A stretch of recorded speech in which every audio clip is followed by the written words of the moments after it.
Hello everyone, कैसे हैं आप लोग। उम्मीद करते हुए अच्छे ही होंगे। मैं लेकर आ गई हूँ जोया का बहुत ही रोमांटिक और बेहतरीन पार्ट। तो बिना किसी देरी के सीधे स्टोरी पर आते हैं। मोहब्बत जब सरहदों को पार कर जाए तो दुनिया का हर कोना छोटा लगने लगता है। पिछले पार्ट में आपने देखा है कि कैसे जोया और अनाया ने उस सेफ हाउस के उस लो रोशनी वाले कमरे में अपने जज्बातों को एक नया नाम दिया था। लेकिन जोया जानती थी कि अनाया ने उसके लिए क्या क्या झेला है। इसलिए आज की रात जोया अनाया को इस दुनिया के सारे खौफ की दीवारों से दूर एक ऐसे खुले आसमान के नीचे ले आई जहाँ सिर्फ समंदर की लहरें, ठंडी हवाएं और उन दोनों का बेइंतहा प्यार है। आज आप देखने जा रहे हैं जोया और अनाया की ज़िंदगी का सबसे हसीन और सबसे इंटेंस मोड़, जहाँ पहली बार जोया अपने घुटनों पर होगी। धड़कनों को थाम लीजिए क्योंकि शुरू होने जा रहा है जोया का अब तक का सबसे जादुई पार्ट 16। रात के 12 बज रहे थे। जोया अनाया को एक सुनसान और बेहद खूबसूरत प्राइवेट बीच पर लेकर आई थी। वहाँ का नज़ारा किसी ख्वाब जैसा था। ज़मीन पर एक बड़ा सा कत्तेदार मैट बिछा था जिस पर गुलाब की ढेरों पंखुड़ियाँ बिखरी हुई थी। साइड टेबल पर एक टेम्प लैंप जल रहा था और पास में एक शानदार डार्क चॉकलेट केक रखा था। सोया ने एक सफ़ेद शर्ट और डेनिम जीन्स पहनी हुई थी, जबकि अनाया एक बेहद खूबसूरत और हॉट शॉर्ट ड्रेस में थी जिसमें उसकी खूबसूरती कह ढा रही थी। अचानक आसमान से हल्की हल्की बारिश की बौछारें गिरने लगती हैं जिससे दोनों के कपड़े हल्के भीग जाते हैं। सोया की सफ़ेद शर्ट भीगकर उसके जिस्म से चिपकने लगती है। सोया धीरे से अनाया का हाथ पकड़ती है और बेड से उठकर सोया उस बेड से उठती है जो उसने उन दोनों के लिए बहुत प्यार से सजाया हुआ था।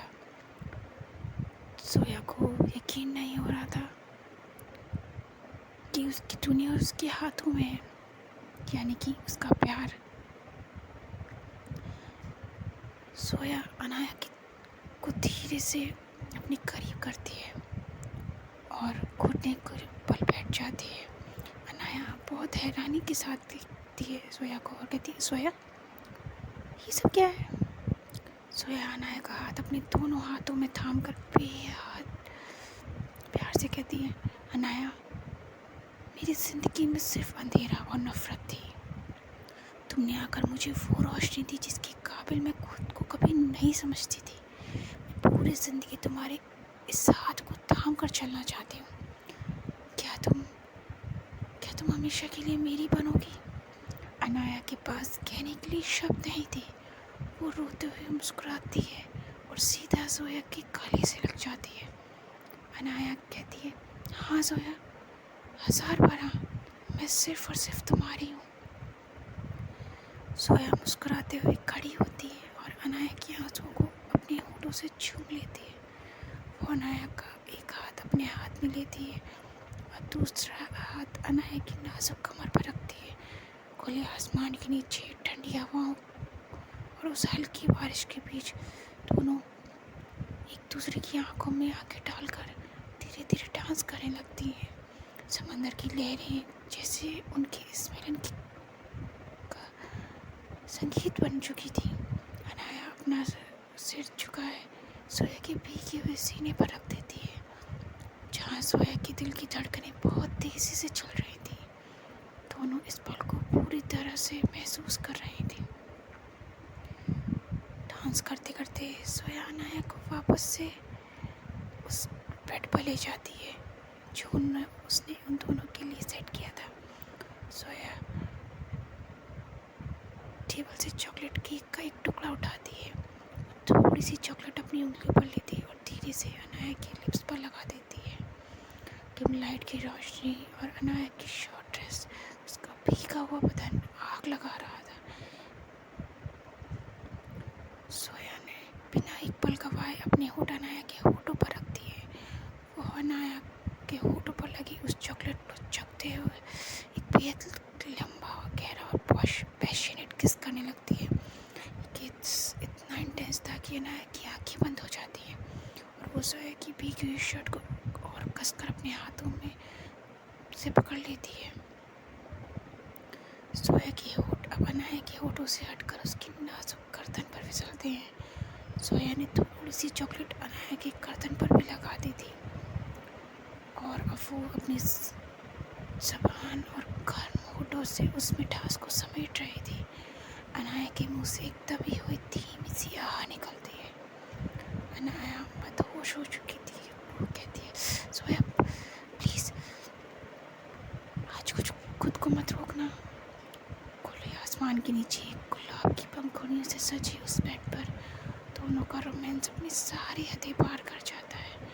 सोया अनाया को पूरी तरह बेड पर लिटा देती है। उस रात समुद्र की गवाही में दोनों ने अपनी ज़िंदगी की सबसे पहले और गहरे इंटीमेट मोमेंट को जिया। वो रात सिर्फ दो शरीरों के मिलने की नहीं, बल्कि दो तड़पती हुई रूहों के हमेशा के लिए एक हो जाने की रात थी। सुबह की हल्की धूप, समुद्र की शांत लहरों और चिड़ियों की आवाज़, बारिश थम चुकी थी। आगे हम देखते हैं कि सुबह जब धूप अनाया के चेहरे पर पड़ती है तो उसकी आंखें खुलती हैं। पूरा बेड अभी भी गुलाब की पंखुड़ियों से सजा हुआ था। अनाया खुद को सोया के मजबूत सीने पर पाती है। सोया की सफ़ेद शर्ट के ऊपर कुछ बटन खोले हुए थे और उसने अनाया को अपनी बाहों में कसकर पकड़ा हुआ था। अनाया शर्मा कर अपना चेहरा सोया के गले में छुपा लेती है। सोया धीरे से अपनी आंखें खोलती है और मुस्कुराती है। सोया कहती है, गुड मॉर्निंग माय लव। अब तो वो यकीन हो गया ना कि तुम मेरी हो। अनाया अपना चेहरा छुपाए कहती है, मैं कल रात ही हमेशा के लिए तुम्हारी हो चुकी हूँ सोया। सोया अनाया की माथे पर एक लंबा और गहरा किस करती है जहाँ सिर्फ और सिर्फ सुकून था। तो मेरे प्यारे दोस्तों, आखिरकार सोया और अनाया का प्यार उस मुकाम पर पहुंच गया जहाँ दुनिया की कोई बंदिशें मायने नहीं रखती। खुले आसमान के नीचे की वो रात, वो जादुई प्रपोजल और चॉकलेट की मिठास उनकी ज़िंदगी की सबसे खूबसूरत हकीकत बन चुका था। पर क्या सोया की तकदीर में खुशियाँ इतनी आसानी से टिक सकती हैं? जब दोनों के बीच में वो ढेर सारा प्यार अब बाहर आ चुका था, तो वहाँ का नज़ारा देख दोनों जब वापस अपने सेफ हाउस में आएंगे तो वहाँ का नज़ारा देखकर उनके होश उड़ जाते हैं। पूरा कमरा बिखरा पड़ा था और दीवार पर खून से लिखा था, सोया जश्न मनाना बंद करो। मिस्टर मेहरा अभी मर चुके हैं, लेकिन उनका असली मिस्टर मेहरा भले ही मर चुके हैं, लेकिन इस कहानी का मेन विलन कोई और ही था। वो ये जानकर सोया और अनाया के पैरों तले ज़मीन खिसक जाएगी। तो ये सब जानने के लिए आपको देखना पड़ेगा नेक्स्ट पार्ट। तो थोड़ा सा सस्पेंस रखिए एंड थोड़ा सा वेट करिए। मिलते हैं आपसे नेक्स्ट एपिसोड में। तब तक के लिए take care, bye bye. And अपना ढेर सारा प्यार स्टोरी को भी दीजिए। कमेंट्स में ज़रूर बताइए कि आपको स्टोरी कैसी लगी एंड चैनल को सब्सक्राइब करिएगा, लाइक करना ना भूलें। मैं आपको ढेर सारी मज़ेदार स्टोरीज़ लाकर सुनाती रहूँगी।